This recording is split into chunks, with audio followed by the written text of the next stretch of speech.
दोस्तों नमस्कार, मेरा नाम है डॉक्टर हितेंद्र गोयल।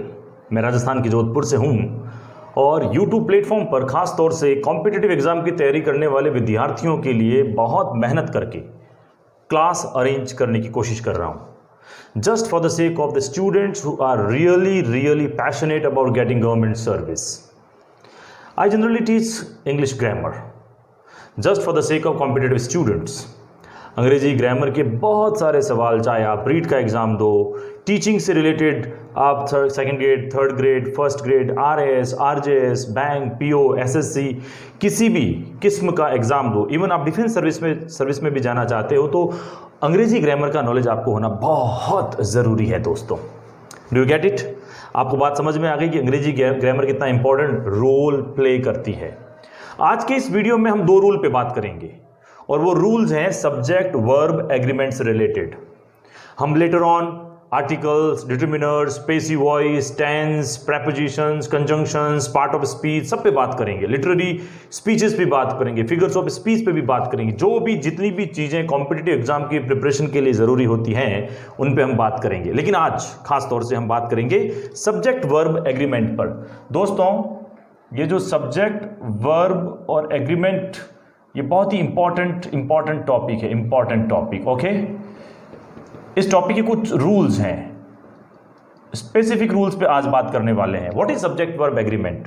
दोस्तों कोई भी क्रिया जो होती है जिसे अपन दो रूप में देखते हैं किसी भी वाक्य में, हेल्पिंग वर्ब के रूप में भी देखते हैं और मेन वर्ब के भी रूप में भी देखते हैं।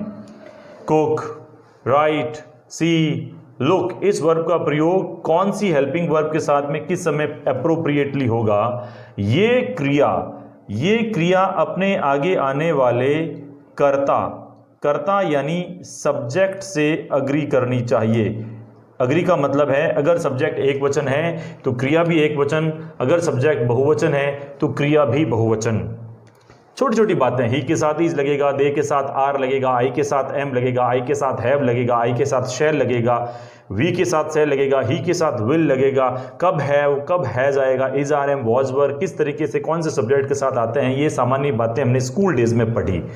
लेकिन कभी कभार दोस्तों सब्जेक्ट का जो स्ट्रक्चर होता है ना, वो एक शब्द नहीं होता है, एक नाउन या एक प्रोनाउन नहीं होता है। इसलिए क्या करना पड़ेगा? इसलिए हमें सब्जेक्ट में से उस शब्द को ढूंढना पड़ेगा जिसके अकॉर्डिंग हमारी वर्ब आएगी।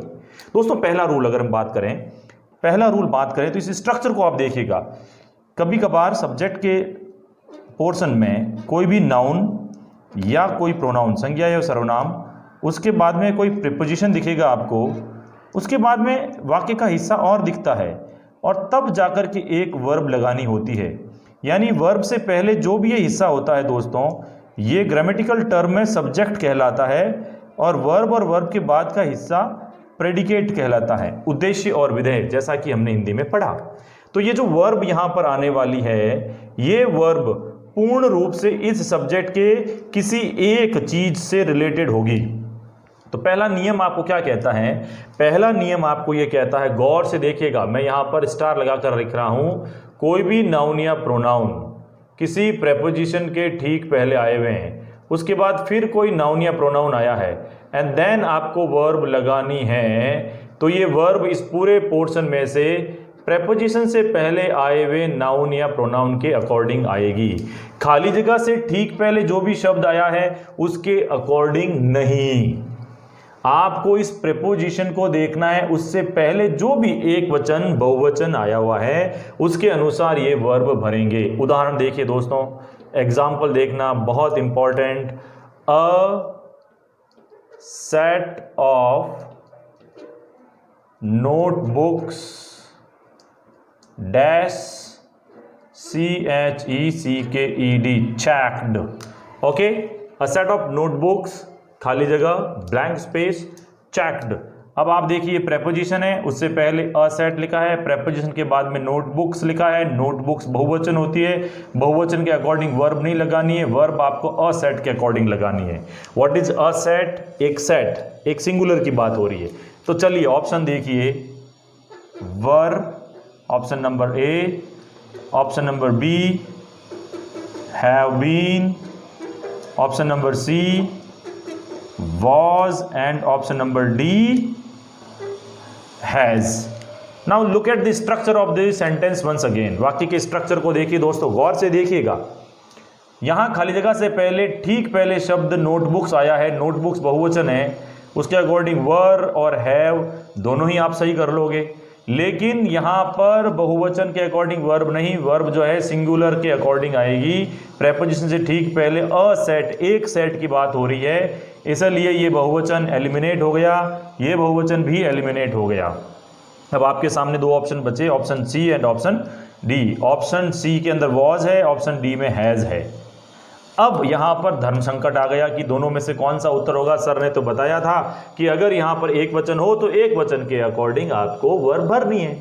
तो सहायक क्रिया वॉज भी सिंगुलर के साथ आती है, हैज भी सिंगुलर के साथ आता है। तब दोस्तों ऐसे समय में जब धर्म संकट हो जाता है तो आप अपनी योग्यता, अपने द्वारा अर्जित किए गए ज्ञान, अपने ऑब्जर्वेशन और अपने कॉम्प्रीहेंशन एबिलिटी पर डिपेंड करना। अर्थ करिए, अर्थ का मतलब है वाक्य का मीनिंग क्या है। नोटबुक्स के एक सेट को चेक करने का कार्य अगर यह सब्जेक्ट खुद करे, एक्टिवली करे तो एक्टिव वॉइस आता है।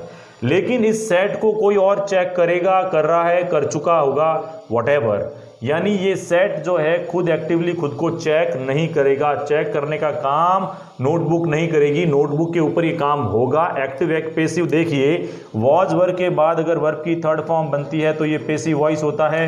हैज हैव के बाद वर्ब की थर्ड फॉर्म बनती है तो ये एक्टिव वॉइस होता है। तो हैज लगा दूं मैं यहां पे तो इसका मीनिंग होगा दोस्तों कि नोटबुक के एक सेट ने चेक कर लिया है।